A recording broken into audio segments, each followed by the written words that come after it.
ನಮಸ್ಕಾರ. ಇವತ್ತಿನ ಚರ್ಚೆಗೆ ಸ್ವಾಗತ.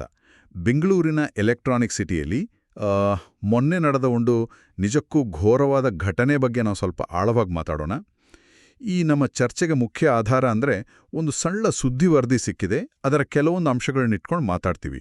ಈ ಘಟನೆ ಏನು, ಯಾಕೆ ಆಯಿತು, ಅದರ ಗಂಭೀರತೆ ಏನು ಅನ್ನೋದನ್ನು ಸ್ವಲ್ಪ ವಿವರವಾಗಿ ನೋಡೋಣ.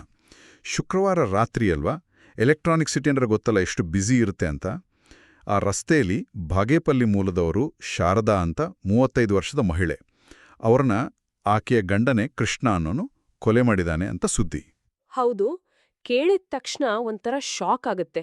ಅದು ಸಾರ್ವಜನಿಕ ಸ್ಥಳದಲ್ಲಿ, ಅಷ್ಟು ಜನ ಓಡಾಡೋ ಜಾಗದಲ್ಲಿ, ಅಂದ್ರೆ ಎಲೆಕ್ಟ್ರಾನಿಕ್ ಸಿಟಿಯಲ್ಲಿ ಹೀಗೊಂದು ಕೃತ್ಯ ನಡೆದಿದೆ ಅಂದ್ರೆ ನಿಜಕ್ಕೂ ಇದು ತುಂಬಾ ಪ್ರಶ್ನೆಗಳನ್ನ ಕೇಳುತ್ತೆ. ನಮ್ಮ ಸುರಕ್ಷತೆ ಬಗ್ಗೆನೂ ಯೋಚನೆ ಬರುತ್ತೆ. ವರದಿಯಲ್ಲಿ ಹೇಳ್ತಿರೋ ಹಾಗೆ ಕೃಷ್ಣನ್ಗೆ ಹೆಂಟಿಗೆ ನಡತೆ ಮೇಲಿನೋ ಡೌಟ್ ಇತ್ತಂತೆ. ಅದೇ ಶುಕ್ರವಾರ ರಾತ್ರಿ 8 ಗಂಟೆ ಸುಮಾರಿಗೆ ಬೇಕು, ಪ್ರಗತಿನಗರ ಹತ್ರ. ಶಾರದಾ ಅವರು ಕೆಲಸ ಮುಗಿಸಿ ವಾಪಸ್ ಬರ್ತಿದ್ದಾಗ ಈ ಕೃಷ್ಣ ಹೊಂಚು ಹಾಕಿ ಕಾಯ್ತಾ ಇದ್ದಾನಂತೆ. ಆಮೇಲೆ 2 ಚಾಕುಗಳನ್ನು ಬಳಸಿದಾನಂತೆ. ಅದರಿಂದ ಶಾರದಾ ಅವರ ಕುತ್ತಿಗೆಯನ್ನ ಸೀಳಿದಾಗ ಅವರು ಅಲ್ಲೇ ಸ್ಪಾಟ್ನಲ್ಲೇ ತೀರ್ಕೊಂಡಿದ್ದಾರೆ. ಇದು ಕೇಳೋಕೆನೇ ಒಂಥರ ಭಯಂಕರ ಕಷ್ಟ ಆಗತ್ತೆ. ನಿಜಕ್ಕೂ ಇಲ್ಲಿ ನಾವು ಗಮನಿಸಬೇಕಾದ ಮುಖ್ಯ ವಿಷಯ ಅಂದ್ರೆ, ಕಾರಣ ಅಂತ ಹೇಳ್ತಿರೋದು ಶಂಕೆ. ಕೇವಲ ಒಂದು ಸಂಶಯಕ್ಕೆ ಇಷ್ಟು ಕ್ರೂರವಾಗಿ ನಡೆದುಕೊಂಡಿರೋದು. ಹೌದು. ಮತ್ತೆ ಒಂದಲ್ಲ 2 ಚಾಕುಗಳನ್ನ ಬಳಸಿದಾನೆ ಅಂದ್ರೆ ಅದು ಆ ಕೃತ್ಯದ ತೀವ್ರತೆ ಮತ್ತೆ ಬಹುಶಃ ಪೂರ್ವಯೋಜಿತವಾಗಿತ್ತಾ ಅನ್ನೋ ಅನುಮಾನ ಬರುತ್ತೆ. ಸುಮ್ನೆ ಕೋಪದಲ್ಲಾಗಿದ್ದಲ್ಲ ಇದು. ಹೌದು ಹೌದು, ಆ ಕ್ರೂರ್ಯ ಇದೆಯಲ್ಲ, ಅದು ನಿಜಕ್ಕೂ ಭಯ ಹುಟ್ಟಿಸುತ್ತೆ.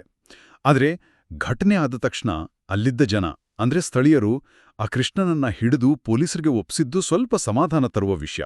ಖಂಡಿತ. ಇಂಥ ಸಂದರ್ಭಗಳಲ್ಲಿ ಜನರ ಪ್ರತಿಕ್ರಿಯೆ ಅದು ಕೂಡ ತಕ್ಷಣಕ್ಕೆ ತುಂಬಾ ಇಂಪಾರ್ಟೆಂಟ್ ಆಗತ್ತೆ.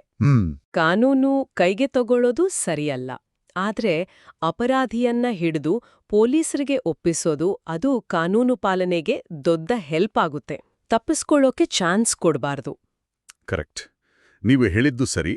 ಇನ್ನು ಪೊಲೀಸ್ ತನಿಖೆ ವಿಷಯಕ್ಕೆ ಬಂದ್ರೆ, ಆಗ್ನೇಯ ವಿಭಾಗದ ಡಿಸಿಪಿ ಸಾರಾ ಫಾತಿಮಾ ಅವರು ಕನ್ಫರ್ಮ್ ಮಾಡಿದ್ದಾರೆ. ಹೌದಾ? ಕೃಷ್ಣನನ್ನ ಅರೆಸ್ಟ್ ಮಾಡಿದ್ದೀವಿ, ಎಲೆಕ್ಟ್ರಾನಿಕ್ ಸಿಟಿ ಸ್ಟೇಷನ್ನಲ್ಲಿ ಕೇಸ್ ರಿಜಿಸ್ಟರ್ ಆಗಿದೆ, ತನಿಖೆ ನಡೀತಿದೆ ಅಂತ ಹೇಳಿದ್ದಾರೆ. ಓಕೆ, ಕಾನೂನು ಅದರ ಕೆಲಸ ಮಾಡುತ್ತೆ. ಆದರೆ ಈ ಘಟನೆ ಇದೆಯಲ್ಲ, ಇದು ಬರೀ ಒಂದು ಕ್ರೈಮ್ ರಿಪೋರ್ಟ್ ಆಗಿ ಹೋಗ್ಬಾರ್ದು. ಕೌಟುಂಬಿಕ ಕಲಹಗಳು, ಅದರಲ್ಲೂ ಈ ಶಂಕೆ ಅನ್ನೋ ವಿಷಯ ಎಷ್ಟು ಡೇಂಜರಸ್ ಆಗಿ ಹಿಂಸೆಗೆ ತೀರ್ಬೋದು ಅನ್ನೋದಕ್ಕೆ ಇದೊಂದು ದುರಂತ ಉದಾಹರಣೆ. ಹಾಗಾದ್ರೆ ಈ ಚರ್ಚೆಯಿಂದ ನಮಗೆ ತಿಳಿದುಬಂದ ಮುಖ್ಯ ಅಂಶಗಳನ್ನ ಒಮ್ಮೆ ನೋಡೋದಾದ್ರೆ, ಎಲೆಕ್ಟ್ರಾನಿಕ್ ಸಿಟಿಯಲ್ಲಿ ಶಾರದಾ ಅವರ ಬರ್ಬರ ಕೊಲೆ, ಆರೋಪಿ ಪತಿ ಕೃಷ್ಣನೇ ಕಾರಣ ಅಂತ ಹೇಳಲಾಗ್ತಿರೋದು ಶಂಕೆ. ಹೌದು. ಕೃತ್ಯದಲ್ಲಿನ ಆ ಅತೀವ ಕ್ರೂರ್ಯ ಮತ್ತೆ ಸ್ಥಳೀಯರು ತಕ್ಷಣಕ್ಕೆ ಅವನೆಲ್ಲ ಹಿಡಿದಿದ್ದು ಮತ್ತೀಗ ಪೊಲೀಸ್ ತನಿಖೆ ಶುರುವಾಗಿರೋದು, ಇವಿಷ್ಟು ಮುಖ್ಯ ಅಂಶಗಳು. ಅದರಲ್ಲೂ ಈ ನಗರ ಪ್ರದೇಶಗಳಲ್ಲಿ ವ್ಯಕ್ತಿಗಳ ಸುರಕ್ಷತೆ ಬಗ್ಗೆ, ಮುಖ್ಯವಾಗಿ ಮಹಿಳೆಯರ ಸುರಕ್ಷತೆ ಬಗ್ಗೆ ಮತ್ತೆ ಕೌಟುಂಬಿಕ ಸಮಸ್ಯೆಗಳನ್ನ ಹೇಗೆ ಸೌಹಾರ್ದಯುತವಾಗಿ ಬಗೆಹರಿಸಬೇಕು ಅನ್ನೋದ್ರ ಬಗ್ಗೆ ಗಂಭೀರವಾಗಿ ಯೋಚನೆ ಮಾಡೋ ಹಾಗೆ ಮಾಡುತ್ತೆ. ನಿಜ.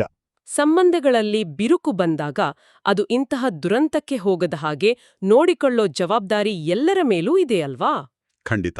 ಹಾಗಾದ್ರೆ ಕೊನೆಯದಾಗಿ ಕೇಳುಗರು ಆಲೋಚನೆ ಮಾಡಲಿಕ್ಕೆ ಒಂದು ಪ್ರಶ್ನೆ ಇದೆ.